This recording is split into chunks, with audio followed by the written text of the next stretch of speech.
चलिए एक बेहद शांत और सुनहरी सुबह की कल्पना करते हैं। एक ऐसा विशाल वेटलैंड जहां सूरज की पहली किरणें पानी पर एक जादुई सी चमक बिखेर रही हैं। हल्की हल्की धुंध और आसमान में एक साथ उड़ान भरते हुए हजारों प्रवासी पक्षी। पानी में उनकी परछाई एक ऐसा जीवंत दृश्य बनाती है जिसे देखकर कोई भी बस हैरान रह जाए। ये कोई आम जगह नहीं है, बल्कि प्रकृति का एक ऐसा शुद्ध रूप है जो अपने आप में एक पूरी दुनिया समेटे हुए है। और इसी शानदार खूबसूरती के बीच एक बेहद दिलचस्प बात सामने आती है।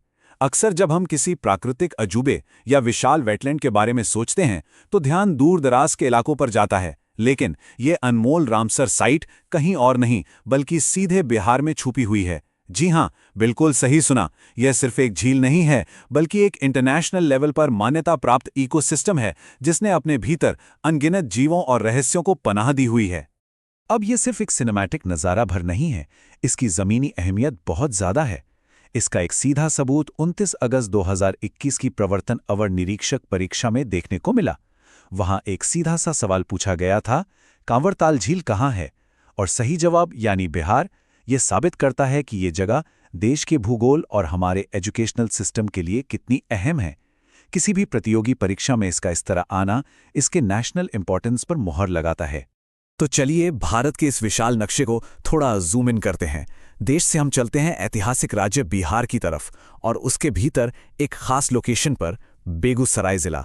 यहीं पर स्थित है ये अद्भुत कांवरताल झील। ये नेशनल लेवल से सीधे एक जिले तक का सफर हमें ये समझने में मदद करता है कि इतने बड़े और क्रिटिकल इकोसिस्टम्स दरअसल कितनी सटीक और खास भौगोलिक परिस्थितियों में पनपते हैं। अब ये कोई ऐसा वैसा वेटलैंड नहीं है, ये बिहार का सबसे पहला रामसर साइट है। लेकिन ये रामसर साइट आखिर होता क्या है? अगर आसान भाषा में समझें तो ये वो खास नम भूमियां या वेटलैंड्स होते हैं जिन्हें इंटरनेशनल लेवल पर प्रोटेक्ट किया जाता है। ये जगहें हमारी पृथ्वी के इकोलॉजिकल बैलेंस के लिए इतनी जरूरी होती हैं कि पूरी दुनिया मिलकर इन्हें बचाने का फैसला करती है। यहाँ खिले हुए कमल के फूल और ये शानदार बायोडाइवर्सिटी, इन्हें ग्लोबल पहचान मिलना ये बताता है कि ये झील सिर्फ लोकल लेवल पर नहीं बल्कि पूरी दुनिया के पर्यावरण के लिए कितनी अहमियत रखती है। इस पूरी कहानी में साल 1989 सिर्फ एक नंबर नहीं है, ये एक बहुत बड़ा टर्निंग पॉइंट है। यही वो साल था जिसने इस पूरे प्राकृतिक क्षेत्र का भविष्य तय कर दिया। पहली बार ये गहराई से महसूस किया गया कि इस जगह को बहुत सख्त सुरक्षा की जरूरत है और यहाँ मौजूद इस अनमोल जीवन को बचाने के लिए कुछ ठोस कदम उठाने ही होंगे। दरअसल 1989 ही वो ऐतिहासिक साल था जब राज्य सरकार ने इस जगह की अहमियत को समझा और इसे ऑफिशियली पक्षी विहार यानी बर्ड सैंक्चुरी का दर्जा दे दिया। हमने शुरुआत में आसमान में उड़ते जिन हजारों प्रवासी पक्षियों की कल्पना की थी ना, बस ये घोषणा उन्हीं की सुरक्षा के लिए उठाया गया एक बहुत बड़ा कदम था। इसे प्रोटेक्टेड एरिया घोषित करने का सीधा सा मतलब था कि ये जगह उन अनगिनत पक्षियों के लिए हमेशा सुरक्षित रहे जो हर साल मीलों का सफर तय करके यहाँ अपना आशियाना बनाने आते हैं। लेकिन बात सिर्फ एक राज्य की सीमाओं पर आकर नहीं रुक जाती।